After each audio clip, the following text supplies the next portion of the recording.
Welcome horror freaks and fanatics to another tutorial video. In this one we're going to be covering one of my favourite masks, the Smiley Gang mask from the game Manhunt. In this one we're going to be doing a hockey variant of the mask. So first of all we're going to start off by sanding off the shitty shiny stuff you get on these plastic hockey masks. Quite simply just with a low grit sandpaper. Don't go too heavy on it or you'll damage it. Once you finish doing it, or when I finish doing it, whichever way you want to watch this video, I have kind of stenciled out what I am going to do detail wise by reshaping the eyes and the caption, the infamous "please stop me" caption. I don't know. But yeah, that's going to make things a lot easier as you see as the video goes along. So what I'm doing here is going over with my Dremel drill thingy. I'm not sure what they're called, Dremel. Basically I'm lightly drilling over each of the letters so it kind of gives it an engraved effect. I know this isn't necessary for the mask, but this is my own style. I did it previously with another Manhunt mask I made. But I feel like my skills have improved vastly since then, so hopefully this will look a lot better than the other one.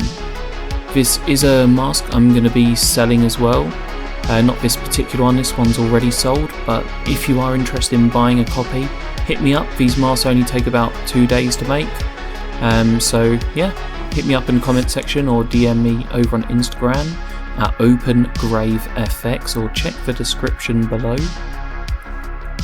Be careful when using these drills. If you're a fucking dumbass and you need me to actually tell you that, you know, you're obviously the person I need to tell to be careful.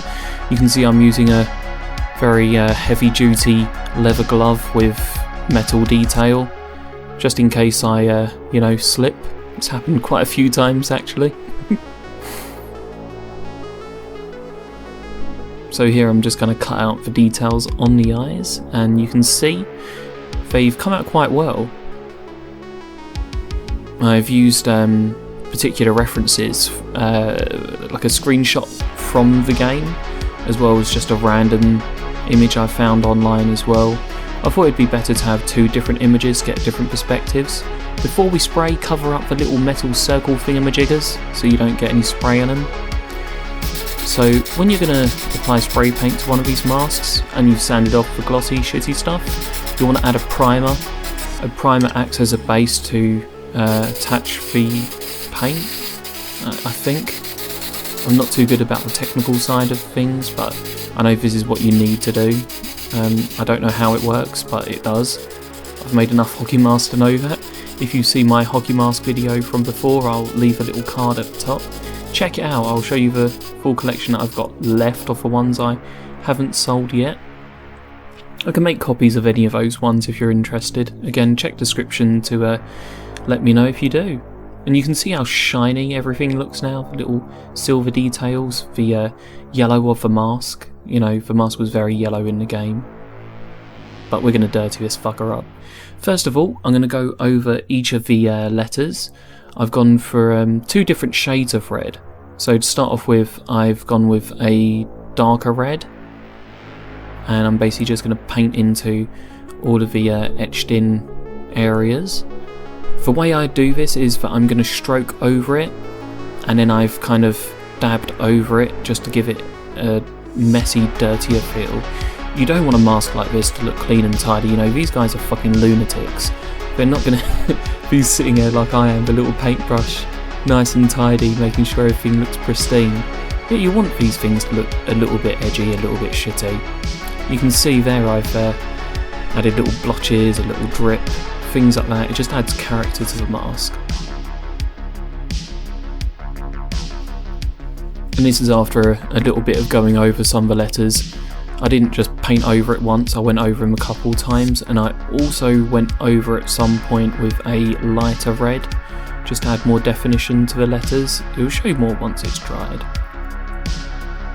Here we're going to go over with the traditional black smile, you know, because they're called the Smiley Gang. Now I've got to play this game again. I tried to play it again a little while ago, and man, the control, it was like tank controls, if you remember the old controls you used to get in old PS2 games, and I was finding it quite hard to get used to. Obviously back then it's different because you were adapted to it. So here, with the eyes, I'm kind of, I don't know what you want to call it, I'm lightly brushing over, but then I'm doing this sort of dabbing effect, just so it looks a little bit edgy and choppy, so it doesn't look too clean once again, and this is how it's turned out. I'm adding some blood splatter, and the easiest way to do this is with your fingers. Don't listen to people who say to do it with a paintbrush, it just looks stupid. Go over it with your hands, flick it all over the place, get dirty. Now to seal the paint job, I'm using a matte based varnish spray, just like a craft spray. And here were the reference images I used in case you're curious, before we move on to show the finished product.